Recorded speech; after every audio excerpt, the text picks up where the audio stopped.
భర్త సౌభాగ్యదాయిని అన్న మాట గురించి ఒక మహాద్భుతమైనటువంటి విషయాన్ని మీకు నేను విజ్ఞాపన చేస్తాను. ఇది ఎంత గొప్పదన్నారంటే శాస్త్రంలో ఇది విన్న వాళ్ళకి దుర్గా కటాక్షం కలుగుతుంది అని ప్రమాణం. పూర్వకాలంలో అయోధ్య నగరాన్ని పరిపాలిస్తుండేవాడు ధ్రువసంధి అనబడేటటువంటి రాజు. ఆ రాజుగారికి ఇద్దరు భార్యలు. పెద్ద భార్య పేరు మనోరమ, రెండో భార్య పేరు లీలావతి. ఇద్దరు భార్యలు భర్త గారు ఉన్నారు కాబట్టి అనుకూలంగా ఉన్నారు, సంతోషంగా కాలం గడిచిపోతోంది. ఇద్దరూ గర్భం ధరించారు. ఇద్దరికీ చెరుకో కొడుకు పుట్టారు. పెద్దావిడ మనోరమకి పుట్టినటువంటి కొడుకు పేరు సుదర్శనుడు. లీలావతి రెండో భార్యకు పుట్టినటువంటి కొడుకు పేరు శత్రుజిత్. శత్రుజిత్ మాటకారి, చమత్కారి, సమర్థుడు, 10 మందిని కలుపుకోగలిగిన వాడు. పెద్ద భార్య యొక్క కుమారుడైనటువంటి సుదర్శనుడు మాటకారి కాడు, పరమ నిజాయితీపరుడు, వినయం కలిగిన వాడు, భక్తి కలిగిన వాడు. పెద్ద భార్య పెద్ద కుమారుడికి పట్టాభిషేకం జరుగుతుంది కనుక లోకంలో సంతోషంగా ఉన్నారు, రోజులు గడిచిపోతున్నాయి.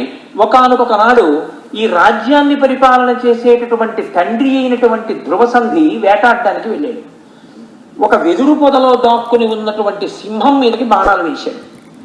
ఆ సింహం ఒక్కసారి కుప్పించి లంఘించి రాజు మీద పడింది. పడి పంజా దెబ్బ ఆయన వక్షస్థలం మీద కొట్టింది. రాజు కూడా తన వరలో ఉన్న బాకు తీసి దాని యొక్క గుండెల్లోకి గుచ్చాడు. ఏకకాలంలో సింహము చచ్చిపోయింది, రాజు చచ్చిపోయింది. రాజు బతికున్నంత కాలం ఇబ్బంది రాలేదు. ఇప్పుడు ఈ వార్త రాజధానికి చేరింది. రాజధానికి చేరగానే చాలా దూరదృష్టితో సైన్యాల్ని తీసుకుని ఇద్దరు వచ్చారు.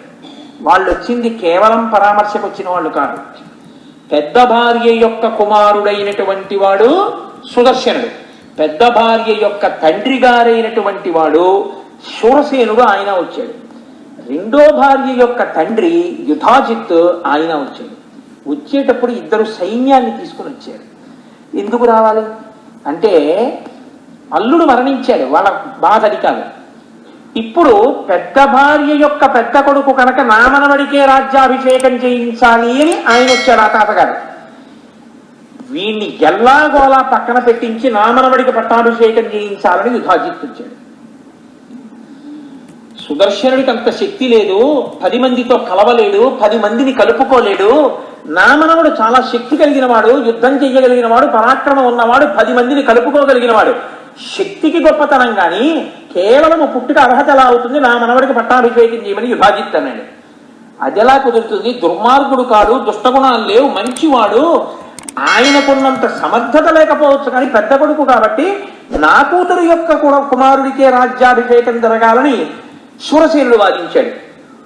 యుధాజిత్ అన్నాడు, కొంతమంది పెద్ద కుమారుడి వైపుకే మొగ్గు చూపడం గమనించి నేను ఈ పట్టాభిషేకం జరగనివ్వను, యుద్ధభూమిలో కలుసుకుందామని. ఇంకా అల్లుడు మరణించి 11 రోజులు అవ్వలేదు, వీళ్ళిద్దరూ యుద్ధం మొదలెట్టారు. జయాపజయములు విధి నిర్ణీతములు. లోపలేమో బిక్కు బిక్కుమంటూ మనోరమ లీలావతి కాలక్షేపం చేస్తున్నారు. చిత్రం ఏమిటో తెలుసా అండి? ఎవరి కొడుకు రాజు అవుతాడో ఇద్దరిలో ఎవరికీ తెలియదు. అందుకని వాళ్ళిద్దరికీ ఒకళ్ళకి సానుభూతి ఉంది. ఇద్దరం భార్యలుగా బతికాము, ఇద్దరం కలిసిమెలిసి ఉన్నాము, ఇద్దరం పక్కన కూర్చున్నాం. కానీ ఇవాళ పరిస్థితి ఇలా దాపురించింది, వాళ్ళు అదుపు చేయలేని స్థితి. యుద్ధం జరిగిపోయింది. పెద్ద భార్య అయిన మనోరమ తండ్రి శూరసేనుడు మరణించాడు. రెండవ భార్య అయినటువంటి లీలావతి తండ్రి యుధాజిత్ గెలిచాడు. ఈ వార్త అంతఃపురానికి వెళ్ళింది. ఆవిడ బాగా ఆలోచించి మనోరమ చాలా గొప్ప మాట ఒకటి అందండి. అభక్ష్యభక్షణం లోభ అగమ్య గమనం తథా కిలాతి కవి కృష్ణార్థో ధర్మత్యాగం తథా పునః అంది. ఒక్కసారి ధర్మాన్ని విడిచిపెట్టేయడం అనేటటువంటిది మొదలు పెట్టేస్తే తినకూడనివి తినేయచ్చు, చేయకూడనివి చేసేయచ్చు అంది. అభక్ష్య భక్షణం లోభ అగమ్య గమనం తథా కరోతి కిల కృష్ణార్థో ధర్మత్యాగం తథా పునః. కాబట్టి ఆయన రాజ్యం కోసమే వచ్చాడు కాబట్టి నా తండ్రిని చంపేశాడు.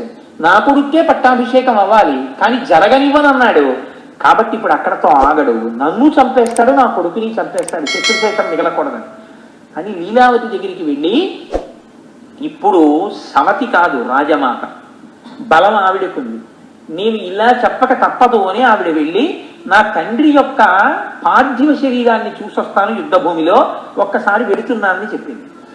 ఆవిడ దగ్గర అంతఃపురంలో పరిచారికులుగా నపుంసకులు ఉంటారు. ఒక నపుంసకుడిని పిలిచి వేషం మార్చి కాశీనగరంలో సుబాహుడు అనేటటువంటి ఒక రాజు నాకు తెలుసున్నవాడే, అక్కడికి వెళ్ళిపోదామని చెప్పి ఆ నపుంసకుడు చెప్తే ఈవిడ తన కుమారుణ్ణి తీసుకుని యుద్ధభూమికి వెళ్ళి తండ్రికి అంత్యేష్టి సంస్కారం చేయించి అక్కడి నుంచే బయలుదేరి కాశీరాజ్యానికి వెళ్ళిపోతోంది. గంగానది దాకా వెళ్ళేటప్పటికి దొంగలు మీద పడి ఆవిడ తెచ్చుకున్నవన్నీ కూడా దోచేసుకున్నారు. ఇప్పుడు ఎంత దరిద్రం వచ్చిందంటే ఆవిడ బిడ్డ ఈ నపుంసకుడు తప్ప ఎవరూ లేరు. ఆవిడ అలాగే గంగా తీరంలో ఉన్న భారద్వాజ మహర్షి యొక్క ఆశ్రమానికి వెళ్ళింది. ఆయన ఆడావిడ వచ్చిందని చూసి ఎవరు మీరని అడిగాడు. ఆవిడంది ఆప్తస్య రక్షణే పుణ్యం యజ్ఞాధికముదాహృతం భయత్రస్త దీనస్య విశేష ఫలదం స్మృతం అంది. అయ్యా మీకు తెలియని ధర్మం కాదు, 100 యజ్ఞములు చేస్తే ఎంత ఫలితం వస్తుందో అంతకన్నా ఎక్కువ ఫలితం ఆర్తితో ఉన్న వాళ్ళని రక్షిస్తే వస్తుంది. అందున భయత్రస్త దీనస్య, భయంతో ఉన్నాం, దీనులుగా ఉన్నాం, మమ్మల్ని రక్షించండి అని. ఏమిటి మీకు భయం, ఎందుచేత దైన్యం ఉంది అని అడిగాడు. ఆవిడంది మొత్తం కథ అంతా చెప్పింది. ఆయన అన్నాడు మీకేం బెంగలేదు, నా ఆశ్రమంలో ఉండండి అన్నాడు.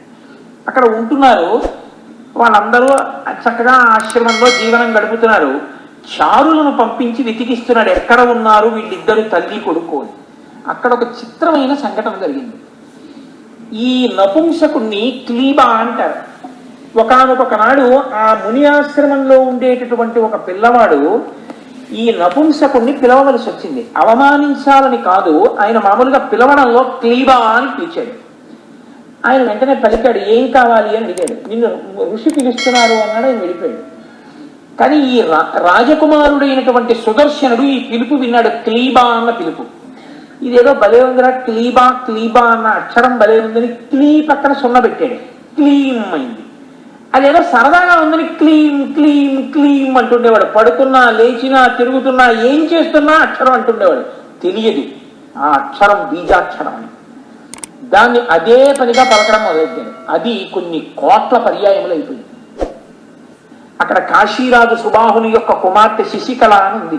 ఆమె నిద్రపోతుంటే ఆమె కళలోకి అమ్మవారు ఒకసారి స్వప్నంలో సాక్షాత్కరించి నీకు యోగ్యుడైన భర్తని నేను నిర్ణయించాను, నీ సౌభాగ్యము ఆయన వలన కలుగుతుంది, కాబట్టి నువ్వు ప్రస్తుతం రాజ్యం లేదు కానీ అయోధ్యానగరాధీశుడైనటువంటి ధ్రువసంధి యొక్క పెద్ద భార్య అయిన మనోరమ కుమారుడైనటువంటి సుదర్శనుడిని వివాహం చేసుకో అని చెప్పింది.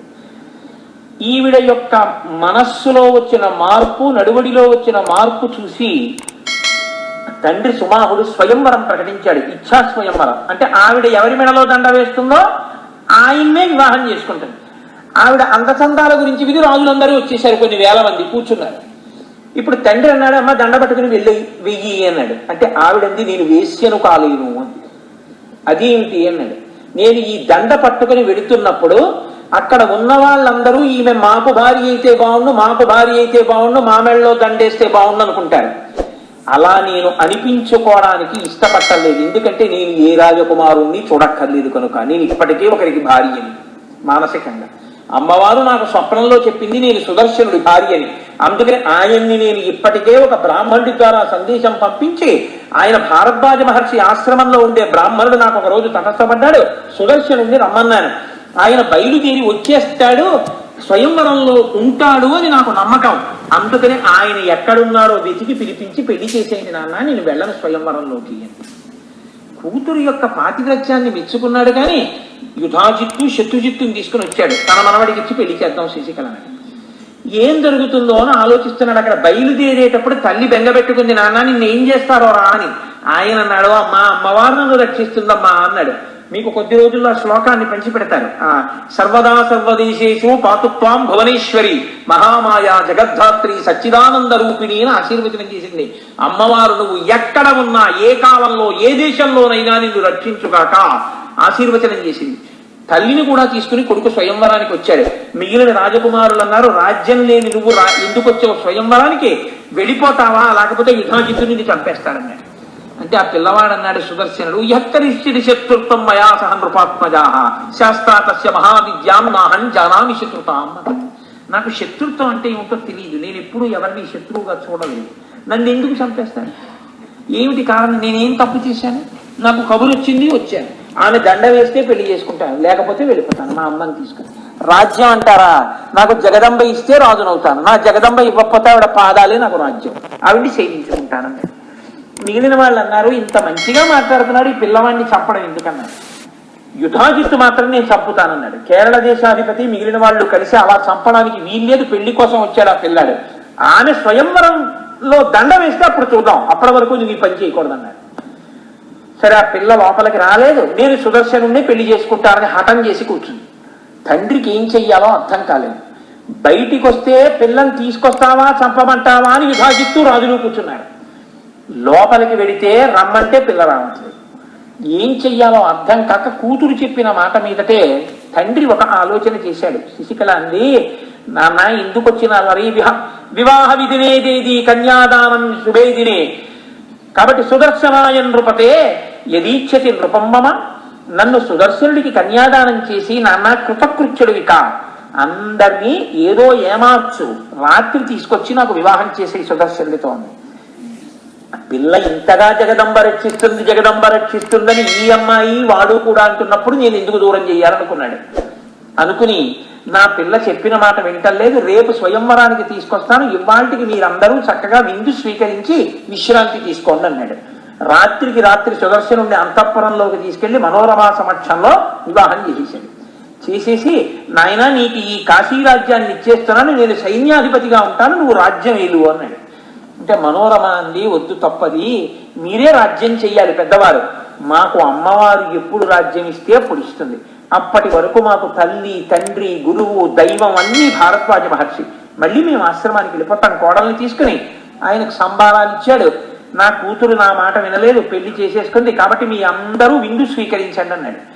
విందా లేకపోతే వినోదమా, ఎలా బయటికి వస్తాడో భార్యతో కలిసి చూస్తాం, దారిలో మాటు వేసి చంపేసి ఆ పిల్లని ఎత్తుకుపోతానని యుధాజిత్తు సైన్యంతో విడిది చేశాడు. మార్గంలో గూఢచారులు చెప్పారు.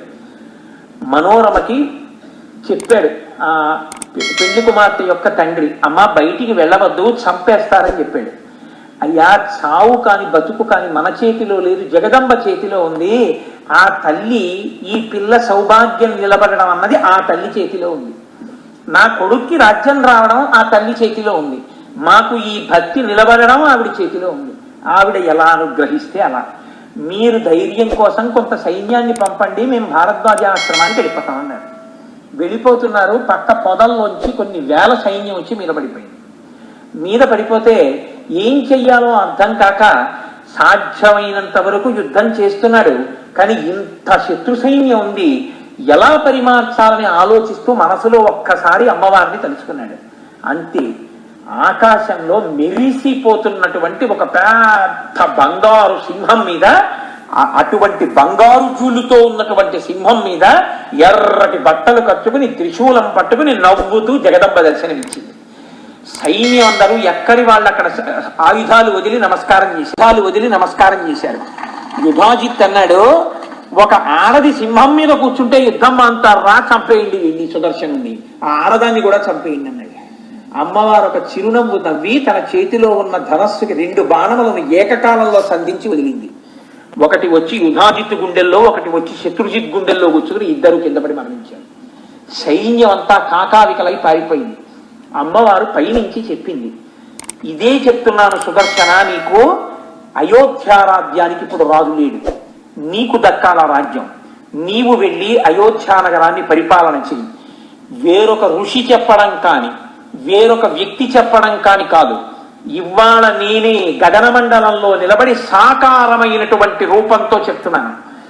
ఈనాడు నేను ఎంత భద్రమూర్తినై సౌభాగ్యదాయినై నీకు దర్శనమిచ్చానో, ఇటువంటి రూపంతో నేను పరమ ప్రీతి పొంది ఎటువంటి వారినైనా అనుగ్రహించాలంటే, ఏ చతుర్దశి తిథి నాడు నిన్ను నేను రక్షించానో, ఆ చతుర్దశి తిథి నాటి సాయంకాలం వేళ సువాసినులైనటువంటి వాళ్ళు నన్ను పూజ చేసినా, భక్తి కలిగిన వాళ్ళు నన్ను ఆరాధన చేసినా వాళ్ళకి అపారమైనటువంటి ఫలితములను కురిపించేస్తానని చెప్పింది. ఆనాటి నుంచి అయోధ్యలో కాశీరాజ్యంలో దుర్గాదేవిని ప్రతిష్ఠించి ప్రతి చతుర్దశి తిథి నాడు అమ్మవారి ఆరాధన చేస్తూనే వచ్చాడు సుదర్శనుడు. ఇది నా సొంతం అనుకుంటున్నారేమో, దేవీ భాగవత అంతర్గతం. మనం ఒక్కటి గమనించండి, భర్త సౌభాగ్యదాయిని, ఆ తల్లిని నమ్ముకున్న వాళ్ళకి ఆవిడేమి ఇవ్వలేదు.